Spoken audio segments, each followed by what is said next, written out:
Kombe amekuwa mshauri. Kwa hivyo hakuna venye tunaweza chukua wosia wa mangavana. Ni nani atakaa kwenye kamati?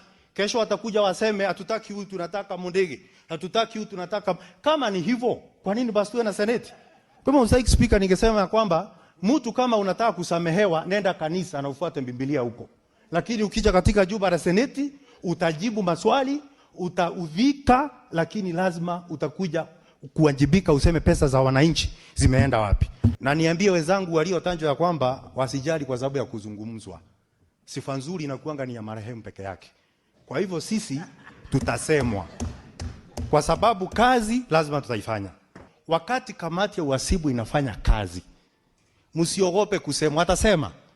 Na mimi ningekwambia mwenyekiti, mtu akija amekosea, fyeka. Chelagei mtu akija ameimba pesa umma, fyekelea mbali. Mimi naangalia naona uhusiano wetu na mangavana unakuwa uhusiano mzito sana. Inakuwa ni kama ndoa ya Kombe na Simba Marara. Kwa sababu ndoa kama ile siku zote mkianza kutembea inakuanga ni marumbano. Kwa sababu Kombe hana mwendo na Simba Marara hako na mwendo. Hii ndoa yetu na mangavana lazima tujue tunaenda nayo mpaka wapi. Kwa sababu kila siku mangavana wakienda ongea maneno haina maana. Sisi tunakuwa kazi yetu ni kuja kuwapapasa.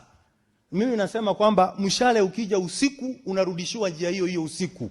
Tusije tukapembeleza tena Mr. Speaker. Kwa sababu ni kutuzoea. Tusikubali hiyo Mr. Speaker. Asante sana Mr. Speaker.